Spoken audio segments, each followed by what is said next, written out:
The grapes are taking over the drying shed, but still this year we had our biggest garlic harvest ever, around 5,500 bulbs. We need to keep back around a quarter for replanting, but that still leaves a lot of garlic to dry and sell. Lots have already been cleaned and sold, mostly to shops locally, but some has gone off in boxes through the post. The rest is sitting on the drying shelves waiting patiently. There's no hurry. It will last at least another year, which is one of the many reasons elephant garlic is such a good plant to grow. It likes our wet climate. It doesn't seem to get any diseases. It responds well to our no-dig organic growing methods. People are happy to pay good money for it, and it tastes great. But we have a challenge. The biggest and best will always find a market, because it's a good-looking product. But, of course, lots of bulbs aren't quite as good. Some are small, or damaged, or they split open and aren't as appealing. The cloves inside are perfect, of course, so this year we're trying 2 new ways to offer them for sale. Our friend Madeline lent us her fine dehydrating machine. Thanks, Madeline. So we peeled and sliced lots of cloves. I think if we were doing this commercially, we wouldn't be allowed to do it out here by the horses. We'd have to have net hats on. What's wrong with the horses? You'd look pretty in a net hat. Think so? You too? Good. Obviously, the way we're doing it now would hardly be commercially viable, but we're just getting a feel for the process and trying to see if we could make it pay. Well, fill up the bowl. Hey, Judy, like some garlic? Judy.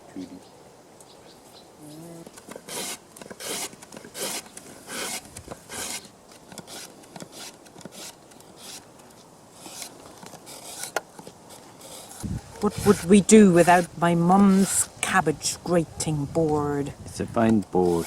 Yes. Ta-da! Yeah, that might do for a while.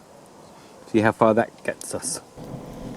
The peeling is slow, but could be mechanized. There are clove peeling machines out there, and the same is true of the slicing. You can buy machines that do those 2 jobs, but the next stage is much more of a challenge, spreading them out to dry. I just can't see a way to do this more quickly, and it's the slowest part of the job. Short sticks do make it easier, but even so it took me 5 minutes to fill a tray, or nearly an hour to fill the dehydrator.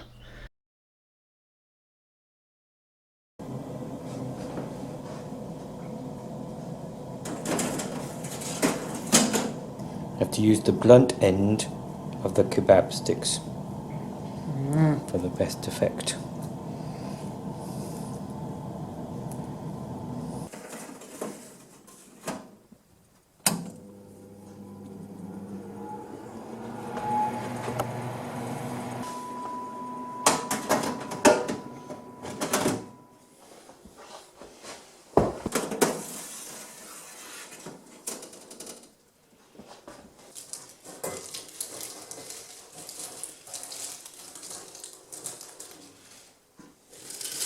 So although the end product is excellent, really, dry and tasty and attractive, it would cost too much to produce. This is all we got for all that time spent, so it would end up too expensive. What a shame, unless you can think of a way to spread these little sticky slices of garlic more quickly. I guess in China and India they do the same thing in just the same way, but wages are much lower there. So, sadly, I don't think we'll be selling dried garlic anytime soon.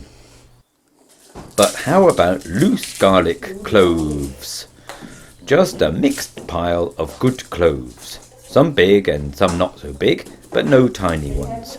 We're going to approach the shops to see what they think, but maybe we could sell some online too and post them off in boxes. The good thing about these is that each clove could be eaten, of course, or they could be planted because they're fine, organic, untreated seed garlic. Just what you'd buy from the seed catalogues. I'm putting them in 2 kilogram boxes, around 70 cloves per box, because that's the best shipping rate we can get, and we'll see how they go.